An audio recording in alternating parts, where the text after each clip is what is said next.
ئینستیتوتی پێی بۆ پەروەردە و گەشەپێدان ڕەخنە لە ئەدای پەرلەمانی کوردستان دەگرێت و پێی وایە ناتوانێت بە ئەرکی یاسایی خۆی هەستێت.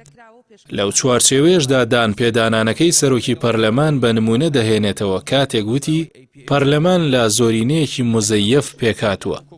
ئینستیتوتی پێی لە ڕاگەندراوێکدا کە ڕاستی هەریەک لە سەرۆکی پەرلەمانی کوردستان و جێگری سەرۆکی پەرلەمان و سکرتێری پەرلەمان و فراکسیۆنەکان و سەرجەم ئەندامانی پەرلەمانی کردووە دەڵێت دامەزراوەی پەرلەمان شەرعیەت و لێپرسراوێتی یاسایی بە سەرجەم سەرۆکایەتی و دامەزراوە یاساییەکانی هەرێم دەدات کە هەریەک لە سەرۆکایەتی پەرلەمان و سەرۆکایەتی هەرێم و سەرۆکایەتی حکومەت و وەزیرەکان و کارنامەی حکومەتی هەرێم دەگرێتەوە. ڕاستێکی شەیەوەیە کە ڕاگەاندراوەکە ئەوەش دەڵێت جێگەی تێڕامان و هەڵوەستە لە سەرکردنە لە ڕۆژی 27 نوێی 2021 سەرۆکی پەرلەمانی کوردستان دانی بە حەقیقەتێکدا ناو ڕاشکاوانە وتی زۆرینەبوونی دەسەڵات لە هەرێمی کوردستاندا مزەیەف و ساختەکراوە. ئینستیتوتی پێی بۆ پەروەردە و گەشەپێدان هەر لەو ڕاگەندراوەدا پێی وایە ئەم دانپێدانانە زەنگێکی مەترسیدار و دانپێدانانێکی ناوەختە و ئەم دەرەنجامانەی لێ دەکەوێتەوە. کاتێک زۆرینەی پەرلەمانی مزەیەف بێت کەواتە بەڕێزیان چۆن دەتوانن سەرۆکاتی دامەزراوەیەکی باڵای لەم شێوەیە بکەن لە کاتێکدا بە دەنگی زۆرینەی مزەیەف ئەم پۆستەی وەرگرتووە. ئەمەش دەمانگەیەنێ بەو ئەنجامەی هەموو هەڵسوکەوتێکی یاسایی پەرلەمانی کوردستان پوچە، چونکەوەی لەسەر پوچ بنیادنرابێت خۆیشی پوچە. متمانەدانی پەرلەمان بە سەرۆکی هەرێم و سەرۆکایەتی حکومەت و وەزیرەکان و کارنامەی حکومەت هەمووی پوچەڵە.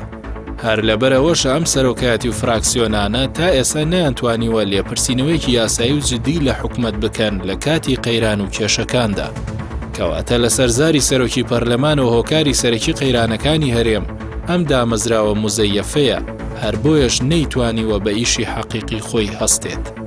بە بڕوای ئینستیتوتی پێی ئەم ئەنجامانە دەمانخەنە بەردەم لێپرسراوێتی یاسایی و مێژووی بۆ چارەسەری ئەم مزەیەفە و دەرەنجامەکانیشی پێویستە هەڵبژاردننی پێشوەخت بکرێت و ئەو دامەزراوەی لە سەر بنچینەی زۆرینەی مزەیەف و ساختە بنیانراوە هەڵوەشێنرێتەوە.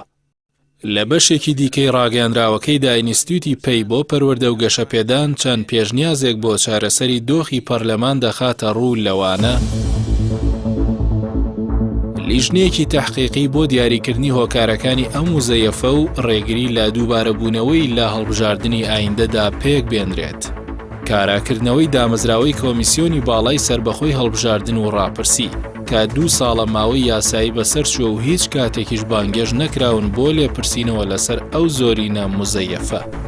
سەرۆک و ئەندامانی دەستەی سەرۆکاتی پەرلەمان دەست پێشخەری بکەن بە کۆکردنەوەی 56 ئیمزا بە مەبەستی هەڵوەشاندنەوەی پەرلەمان.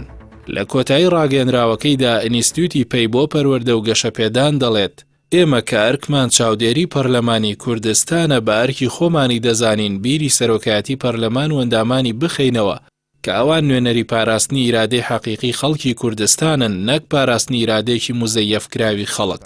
لەم پێناوەشدا لە یەکەمین کۆبوونەوەی پەرلەمان لە دوای لێدوانەکەی بەڕێز سەرۆکی پەرلەمان و ئەم یادداشتە دەخەینە بەردەم دەستەی سەرۆکایەتی و فراکسیۆنەکان و سەرجەم ئەندامان بە مەبەستی کۆتایی پێهێنانی حکومڕانی مزەیەف. تەشریعی پەرلەمانی کوردستان و پەرلەمانی عێراق ئەنجامەدرێت و بە پێویست بە هەمانگی هەردوولا لە کاتی پێویستیش کۆبوونەوەی دیکەش ئەنجام